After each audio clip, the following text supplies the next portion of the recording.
حضرت عمرو بن جموح رضی اللہ عنہ پیروں سے معذور ہیں، پیر نہیں ہے، اور احد کا موقع آ گیا۔ اللہ کے رسول صلی اللہ علیہ وسلم نے آواز لگائی کہ اللہ کے دین کی سربلندی کے لیے اور اللہ کے کلمے کو دنیا کے بسنے والے انسانوں تک پہنچانے کے لیے جان اور مال کی قربانی کی ضرورت ہے، آ جاؤ۔ سب آ گئے۔ حضرت عمرو بن جموح رضی اللہ عنہ، ان کے 4 بیٹے تھے، تو چاروں بیٹے خود اور بیوی سب بیٹھ گئے، اور عمرو بن جموح نے کہا کہ اللہ کے رسول نے آواز لگائی ہے اور میرا جی یہ چاہتا ہے کہ، بیوی نے کہا میرا جی یہ چاہتا ہے کہ میرے یہ چاروں بیٹے اللہ کے رسول صلی اللہ علیہ وسلم کی اس آواز پر لبیک کہیں۔ بیٹوں نے کہا کہ جی اماں بالکل ہم تیار ہیں۔ عمرو بن جموح نے اپنے پیروں کی طرف دیکھا، بس صرف دیکھا، بیوی سمجھ گئی کہ یہ اپنی معذوری سے پریشان ہے کہ اگر چاروں چلے گئے تو میرا کیا ہوگا۔ تو بیوی نے کیا کہا، عمرو گھبرانا مت، میں ہوں نا، تمہاری خدمت، تمہارا ساتھ دینے کے لیے میں ہوں نا، ان چاروں کو جانے دو۔ عمرو بن جموح نے کہا کہ بالکل، اور پھر چاروں بیٹوں سے یوں کہا کہ میرے بیٹوں، تم اللہ کے رسول صلی اللہ علیہ وسلم کو پیٹھ دکھا کر مت آنا، اور اگر میں نے تمہاری پیٹوں پر تمہارے زخم دیکھے تو میں کل قیامت کے میدان میں تمہیں معاف نہیں کروں گی۔ وہ چاروں بیٹے تیار ہو گئے اور صبح ہوئی تو عمرو بن جموح اپنے چاروں بیٹوں کو لے کر رسول اللہ کی خدمت میں حاضر ہوئے۔ یا رسول اللہ، یہ میرے 4 بیٹے ہیں، آپ نے دعوت دی تھی، میں ان چاروں کو لے کر آ گیا ہوں، یا رسول اللہ انہیں قبول فرما لیجئے۔ اللہ کے رسول نے فرمایا، واہ عمرو، واہ عمرو، کیا بڑھیا تحفہ لائے، اور چاروں کو قبول کر لیا۔ جب چاروں قبول ہو گئے تو کہنے لگے، یا رسول اللہ میں بھی، یا رسول اللہ میں بھی۔ فرمایا نہیں عمرو، نہیں عمرو، تم معذور ہو، اللہ نے تمہیں معاف کر دیا ہے، تم واپس جاؤ، گھر پر تمہاری بیوی تمہارا انتظار کر رہی ہوگی۔ اللہ کے رسول کا حکم، واپس آ گئے۔ گھر آئے تو بہت چہرہ لٹکا ہوا اور بڑے غمزدہ سے، بڑے مایوس سے۔ بیوی نے پوچھا کیا بات ہے؟ کہنے لگے اللہ کے رسول نے ہمارے بیٹوں کو تو قبول کر لیا اور مجھے واپس کر دیا۔ تو بیوی نے کہا کہ اچھا چلو تو آج رات کو اللہ کو منائیں گے۔ رات آئی، بیوی بھی مصلی بچھا کے بیٹھ گئی اور عمرو بن جموح بھی مصلی بٹھا کر بیٹھ گئے، اور دونوں رات بھر اللہ سے باتیں کرتے رہے۔ صبح ہوئی تو پھر دونوں بیٹھے، اور عمرو کہنے لگے کہ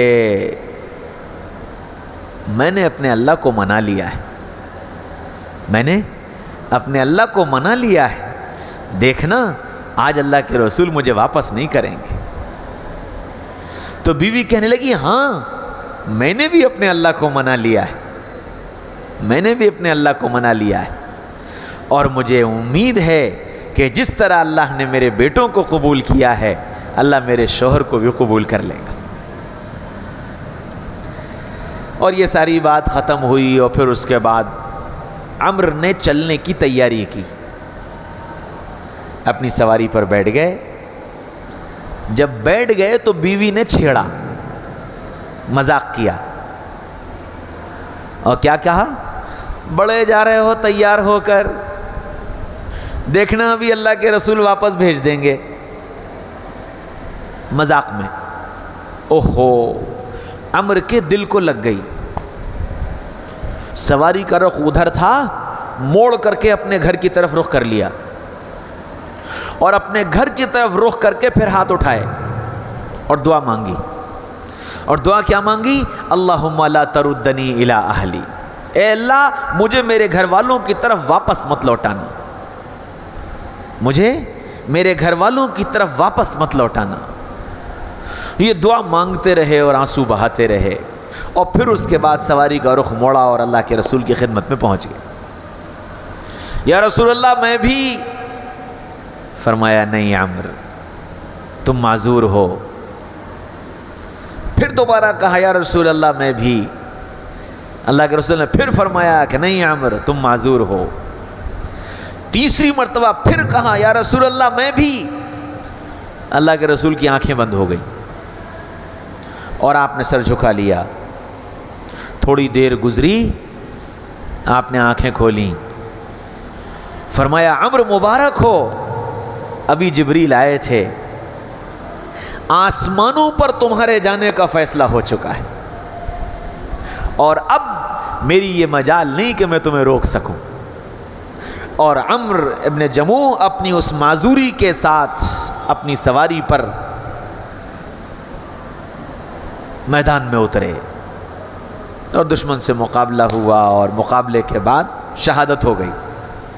اور شہادت ایسی ہوئی کہ جسم کے 2 ٹکڑے ہو گئے. اللہ کے رسول نے ان کے جسم کے ٹکڑوں کو اونٹ پر رکھوایا اور بیٹے سے کہا جلدی سے اس کو باندھ کر کے اور گھر پہنچاؤ. تو اونٹ پر اس جنازے کو باندھا گیا اور اونٹ کو لے کر گھر کی طرف چلے. جیسے ہی گھر کی طرف رخ کیا اونٹ بیٹھ گیا. 1 بار 2 بار 3 بار تھک گئے، گھر کی طرف چلتا ہی نہیں. صحابہ جدھر جا رہے تھے ادھر ہی چل پڑے. تو اللہ کے رسول نے فرمایا ٹھہرو. بیٹے سے کہا ذرا دوڑ کر جاؤ گھر اور ماں سے پوچھ کر کے آؤ کہ عمرو کچھ کہہ کے تو نہیں آئے تھے. وہ بیٹا دوڑا ہوا آیا تو ماں قرآن پڑھ رہی تھی. ماں نے دیکھا کہ بیٹا آ رہا ہے تو چہرہ لال ہو گیا کہ بیٹا تو رسول اللہ کو چھوڑ کر آ گیا اور تو پیٹھ دکھا کر چلا آیا. خدا کی قسم میں تجھے معاف نہیں کروں. کہ نہیں اماں میں آیا نہیں ہوں، رسول اللہ نے بھیجا ہے. کیا ہو گیا؟ کیوں بھیجا ہے؟ کہ ابا شہید ہو گئے. ابا شہید ہو گئے. اور ابا کے جنازے کو جب گھر کی طرف لایا جاتا ہے اونٹ چلتا نہیں. رسول اللہ نے پوچھوایا ہے کہ عمرو کچھ کہہ کر تو نہیں آئے تھے؟ فرمایا ہاں، گھر سے جاتے وقت یہ کہہ کر گئے تھے اللہم لا تردنی الی اہلی، اے اللہ مجھے میرے گھر والوں کی طرف واپس نہ لوٹانا. بیٹے نے جا کر رسول اللہ کو خبر دی. فرمایا بس عمرو کا جنازہ واپس نہیں جا سکتا، عمرو کا جنازہ واپس نہیں جا سکتا، عمرو کو یہیں دفنایا جائے. ہاں میرے بھائیو، دوستو، عزیزو، بزرگو، اس طرح اللہ اور اس کے رسول کے نام پر اپنی جان اور مال کے نذرانے پیش کرنے کی محبت اور نذرانے پیش کرنے کا شوق کہ اللہ راضی ہو جائے، رسول اللہ صلی اللہ علیہ وسلم کی محبت حاصل ہو جائے، اس کے لیے مجھے بڑی سے بڑی قربانی دینے پڑے میں تیار ہوں.